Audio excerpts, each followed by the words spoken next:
मित्रांनो, जय जिजाऊ जय शिवराय. आज आपण एका अनोख्या आणि प्रेरणादायक ऐतिहासिक विषयावर चर्चा करणार आहोत, ज्यामुळे तुमच्या आयुष्यात नक्कीच सकारात्मक बदल घडू शकतात.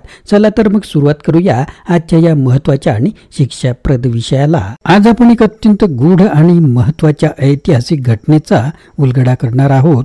छत्रपती शिवाजी महाराजांवर प्राणघातक हल्ला झाला, पण हल्ल्याचे नेमके सूत्रधार कोण होते?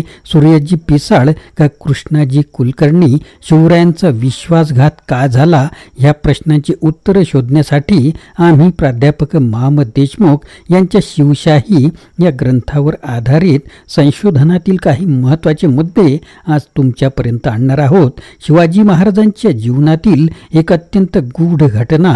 छत्रपती संभाजी राजांच्या कैदीनंतर मोगलांनी रायगड काबीज केल्यावर शिवपरिवाराच्या सुरक्षेसाठी रायगड सोडून प्रतापगडाकडे रवाना होणं आणि त्यात सूर्याजी पिसाळचा आणि कृष्णाजी कुलकर्णीचा महत्त्वाचा रोल.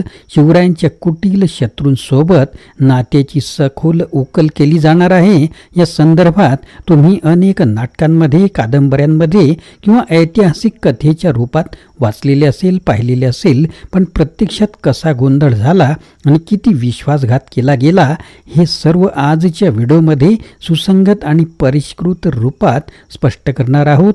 चला तर मग इतिहासाच्या गूढ रचनांमध्ये एकत्र प्रवास करूया. आजच्या व्हिडिओतील महत्त्वाचे मुद्दे कोणते असतील? छत्रपती संभाजी राजांच्या कैदीनंतर मोगलांच्या आक्रमणाच्या पार्श्वभूमीवर रायगड काबीज केल्यानंतर शिवपरिवाराला काय उपाय शोधावा लागला होता? सूर्याजी पिसाळ यांची भूमिका गोड आहे. तो विश्वासघाती होता का? त्याने स्वराज्याच्या भल्यासाठी काहीतरी केले. सूर्याजी पिसाळचा उल्लेख अनेक नाटकांमध्ये आणि कादंबऱ्यांमध्ये कसा केला जातो? त्याचे चित्रण खरे आहे का? कृष्णाजी कुलकर्णी या व्यक्तिमत्वावरून इतिहासकारांनी केवळ त्याच्यावर का आरोप केला आहे? त्याचा कृष्णकृत्य काय होता? कृष्णाजी कुलकर्णीने कोणत्या संधीचा गैरफायदा घेतला आणि त्याने शिवरायांवर हल्ला करण्याचा कट कसा रचला होता? शिवरायांनी कृष्णाजी कुलकर्णीला ठार का केले? त्याच्या गूढतेमागील कारणे काय होती? पंताजी गोपीनाथ यांच्या शिवरायांशी असलेला संबंध आणि त्यांची संदिग्ध भूमिका नेमकी काय होती? शिवरायांनी 7 वर्षांनंतर रायगडावर परत येताना कशा प्रकारे परिस्थितीला ते सामोरे गेले? समर्थ रामदासांच्या दृष्टिकोनातून शिवरायांचा संघर्ष आणि राजकारण कसे होते? शिवरायांचा शेवट एक गूढ आहे. त्यांच्या मृत्यूच्या मागे विषप्रयोगाचा कट होता का, किंवा त्यांचा मृत्यू नैतिक कारणांमुळे झाला का? असे अनेक गूढ प्रश्न, त्यांची उत्तरं आपण व्हिडिओतून पाहणारच आहोत. मित्रांनो, आपण जर चॅनलवर नवीन असाल आणि मागील व्हिडिओ पाहिले नसतील तर जरूर पहा आणि चॅनलला सबस्क्राईब करायला विसरू नका. जाणून घेऊया महम्मद देशमुख यांचे ग्रंथातील त्यांचे विचार जसेच्या तसे. सूर्याजी पिसाळ नव्हे, कृष्णाजी कुलकर्णी. शिवछत्रपतींना जखमी करणारा कृष्णाजी कुलकर्णी, महात्म्यांना भूतात्मा आणि भूतात्म्यांना हुतात्मा बनविणारा एक विशिष्ट लेखक वर्ग महाराष्ट्रात विद्यमान आहे. ह्याच लेखक वर्गाने आपल्या वाङ्मयात सूर्याजी पिसाळ यास विश्वासघातकी व देशद्रोही ठरविले आणि कृष्णाजी कुलकर्णी यास शिवप्रेमी स्वराज्यसेवक बनविले आहे. म्हणून प्रस्तुत लेखात, या पुस्तकात ह्या 2 व्यक्तींच्या कृतीवर प्रकाश टाकण्याचा थोडक्यात लेखकांनी प्रयत्न केला आहे. ते जाणून घेऊया आपण या व्हिडिओच्या माध्यमातून. छत्रपती संभाजी महाराजांना औरंगजेबाने कैद केल्याचे वर्तमान हे कळताच राणी येसूबाई व येसाजी कंक यांनी रायगडावर राजारामास छत्रपती घोषित केले. ही घटना ही 9 फेब्रुवारी 1689ची. रायगड घेण्यासाठी औरंगजेबाने आपला प्रसिद्ध मंत्री आसद खान याचा पुत्र ऐतिकाद खान उर्फ जुल्फिकार खान यास पाठविले.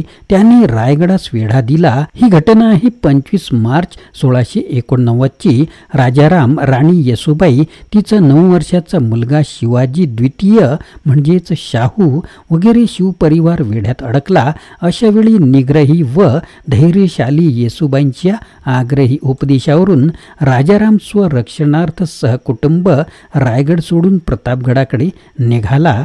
ही घटना आहे 5 एप्रिल 1689ची. पुढे राजाराम प्रतापगडाकडे गेल्यानंतर मराठ्यांनी जुल्फिकार खानास दाद न देता 8 महिने रायगड लढविला, परंतु अखेर जुल्फिकार खानाने रायगडचा किल्लेदार सूर्याजी पिसाळ याच वाईची देशमुखी देण्याचे वचन दिल्यामुळे सूर्याजीने किल्ल्याचा दरवाजा उघडला. मोघलांनी रायगड काबीज केला. संभाजीचा पुत्र शाहू, येसुबाई वगैरे सह 200 लोक औरंगजेबाच्या कैदेत सापडले. ही घटना आहे 3 नोव्हेंबर 1689ची. म्हणून शत्रूला फितूर होऊन स्वजनांचा विश्वासघात करणाऱ्या व्यक्तीला सूर्याजी पिसाळ हा शब्दप्रयोग मराठी वाङ्मयात रूढ झालेला आहे. सूर्याजी पिसाळ याने हे वरीलप्रमाणे खरोखरच विश्वासघात केला असेल तर त्यास देशद्रोही फेतूर म्हणणे अगदी योग्यच आहे. परंतु हे ठरविण्यापूर्वी सूर्याजी पिसाळावर अन्याय होऊ नये म्हणून पुढील मुद्द्यांचा विचार करणे आवश्यक आहे. पहिला मुद्दा, जुल्फिकार खानाचा रायगडाचा वेढा पडला असून सुद्धा राजाराम आपल्या कुटुंबासह रायगडावरून सुरक्षितपणे प्रतापगडावर जातो. याचा अर्थ वेढा शिथिल होता हे सिद्ध होते. खरे म्हणजे रायगडास वेढा देणे शक्य नव्हते. दुसरा मुद्दा, सूर्याजी पिसाळ एक विश्वासू सेवक म्हणूनच त्याची किल्लेदारपदी नियुक्त झाली होती. या संदर्भात अवश्य वाचा श्री आवळसकर कृत रायगडची जीवनगाथा. तिसरा मुद्दा आहे, सूर्याजीच्या फितुरीमुळे रायगड व राजकुटुंब शत्रूच्या ताब्यात गेले असते तर औरंगजेबाच्या छावणीचे कळस कापणाऱ्या संताजी धनाजी सारख्या स्वामिनिष्ठ शूर सेनापतींनी सूर्याजीवर सूड उगवला असता, पण तसा विश्वासू पुरावा नाही. चौथा मुद्दा आहे, शाहू स्वतःच औरंगजेबाला शरण गेला असाही मतप्रवाह असून तोच अधिक विश्वासार्ह वाटतो. पाचवा मुद्दा आहे, औरंगजेबाने कडव्या प्रतिकारानंतर किल्ला काबीज केला असता तर त्याने शाहू व त्याच्या परिवारास ठारच मारले असते. शाहूस ठार केले तर मराठे आणखी खवळतील म्हणून औरंगजेबाने कडव्या प्रतिकारानंतर किल्ला काबीज केला असता तर त्याने शाहू व त्यांच्या परिवारास ठारच मारले असते. शाहूस ठार केले तर मराठे आणखी खवळतील म्हणून औरंगजेबाने त्यास ठार केले नाही. हे मत पूर्णांशाने खरे नाही, कारण शाहू हा औरंगजेबाला खरोखरच घातक वाटला असता तर त्याने त्यास न कळत विष देऊन तरी मारले असते. हे त्याच्या स्वभावावरून स्पष्ट होते. ब्राह्मण पंडित औरंगजेबास दुष्ट कपटी वगैरे रंगवितात. औरंगजेबाने केवळ संभाजीस ठार केले नाही तर त्याने सत्तेसाठी आपला पिता शहाजहान यास कैदेत टाकले. आपले सख्खे भाऊ दारा वगैरेसह ठार मारले. तरीही त्याने शाहू व त्यांच्या कुटुंबातील स्त्री पुरुषांचा इस्लामी सुलतानी छळ केला नाही. उलट शाहू व त्याच्या परिवारास जेवढ्या सन्मानाने व उदारपणाने औरंगजेबासारख्या मुस्लिम शासकाने वागविले तेवढे स्त्री दाक्षिण्य ब्राह्मण पेशवा नारायणराव याने खुद्द आपली चुलती आनंदीबाई हिला कैदेत टाकले असतानाही दाखविले नाही. यावरून समेट होऊन शाहू स्वतःच औरंगजेबास शरण गेला असावा हेच अधिक तर्कशुद्ध वाटते. परंतु असे केले म्हणजे सूर्याजी पिसाळ याची निर्दोष सुटका होते. मग आमच्या पंडितांनी देशद्रोह, स्वामीद्रोह, फितुरी वगैरेंचे उदाहरण देण्यासाठी दुसरा मराठा कुठे शोधावा?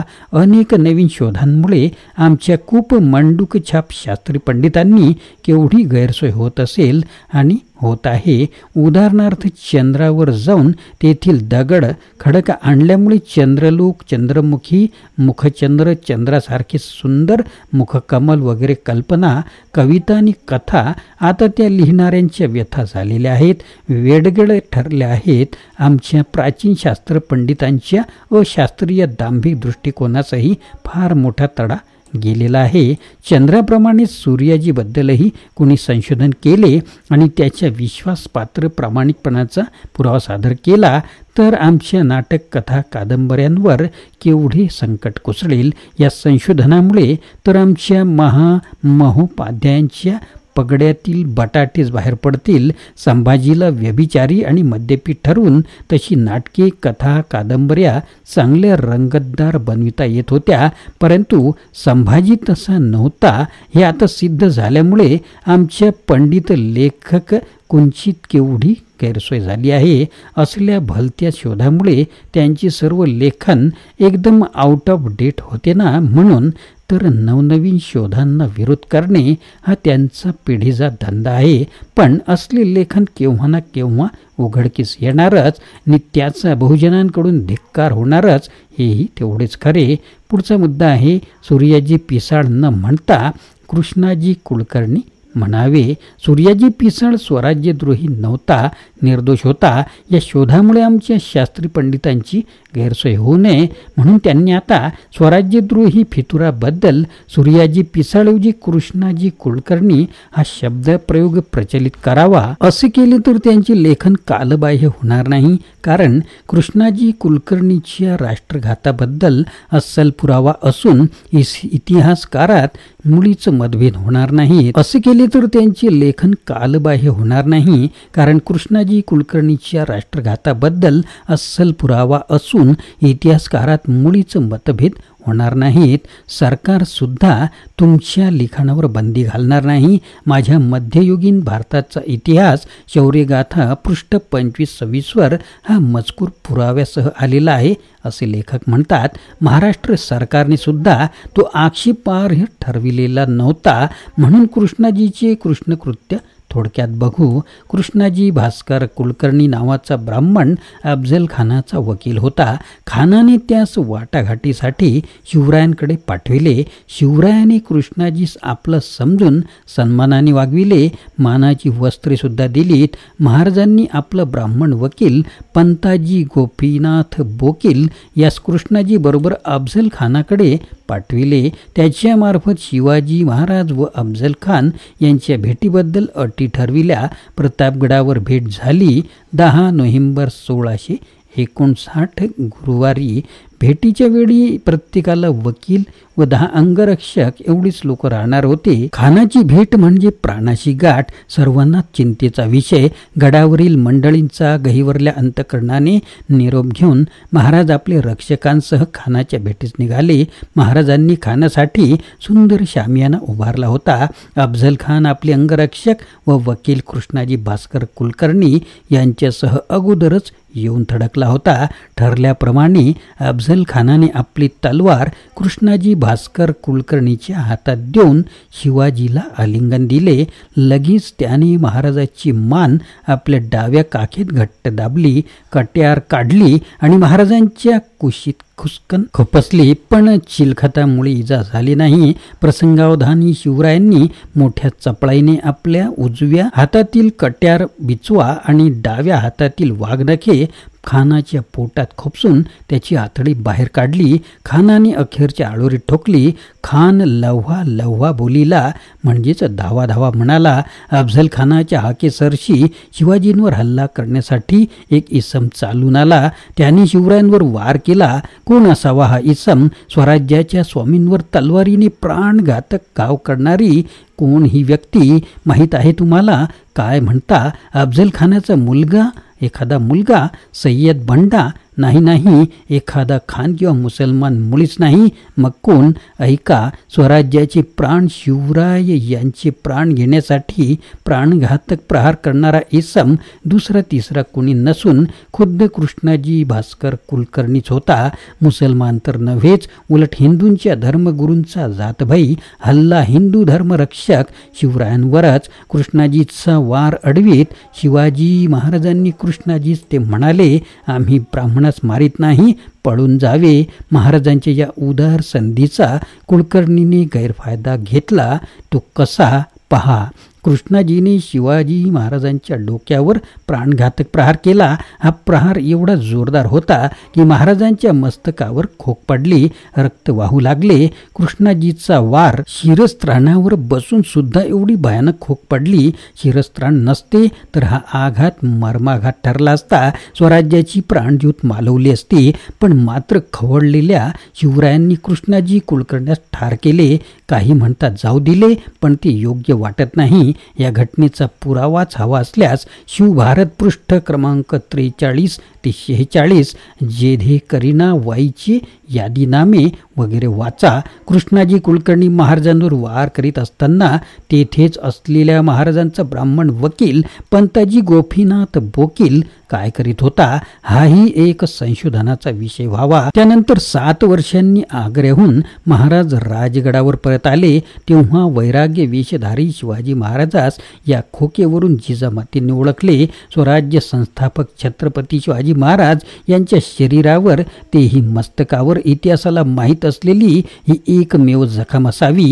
ही जखम म्हणजे प्रतिगामी प्रवृत्तीचा पुरोगामी प्रवृत्तीवर हल्ला. हा वार म्हणजे गोरगरिबांचे आणि बहुजनांचे स्वराज्य स्थापन करू इच्छिणाऱ्या महापुरुषावर एका स्वराज्यद्रोही फितुराने केलेला आघात. भारतातील पंडितशाहीने पोसलेल्या भ्रष्ट आणि राष्ट्रघातकी प्रवृत्तीचे फळ, असे फळ की जे भट ब्राह्मणशाहीसाठी अमृत तर शिवशाहीसाठी व लोकशाहीसाठी विष. गरिबांचे जीव घेणाऱ्या निश्रीमंत व पंडितांना जीवदान देणाऱ्या प्रतिगामी खुनशी पंडितशाहीचे प्रतीक म्हणजे हा खुनशी हल्ला होय.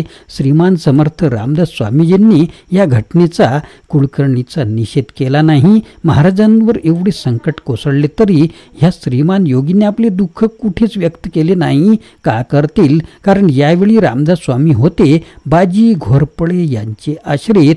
बाजी घोरपडे म्हणजे अफजल खानाचा मित्र आणि शिवाजींचा शत्रू.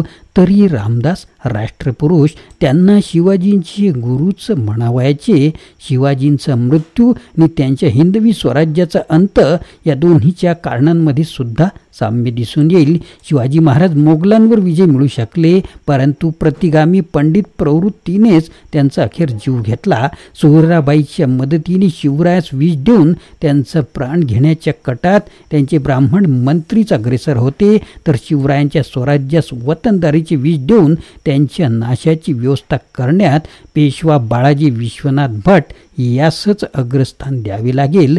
यावरील विवेचनावरून कृष्णाजी कुलकर्णीची राष्ट्रविघात कृती स्पष्ट होते. यास्तव आपला माणूस शत्रूला मिळून त्याने राष्ट्रघात केला असल्यास सूर्याजी पिसाळ न म्हणता कृष्णाजी कुलकर्णी म्हणजेच अधिक योग्य व सत्याला धरून होईल. कृष्णाजी कुलकर्णी. मित्रांनो, अशा प्रकारे आजच्या या गूढ आणि ऐतिहासिक प्रवासात आपण शिवरायांवर झालेल्या प्राणघातक हल्ल्याची गाठ उकलली. कृष्णाजी कुलकर्णी आणि सूर्याजी पिसाळ यांच्या भूमिकांची सखोल चर्चा करत असताना अनेक ऐतिहासिक प्रश्नांची उत्तरही मिळवली. छत्रपती संभाजी महाराजांच्या कैदेनंतर रायगडाच्या किल्ल्याला मोगलांनी वेढा घातला आणि शिवपरिवाराच्या सुरक्षेसाठी रायगड सोडण्याची वेळ आली. सूर्याजी पिसाळच्या विश्वासघातकी भूमिकेने स्वराज्याच्या रक्षणासाठी मोठा धक्का दिला.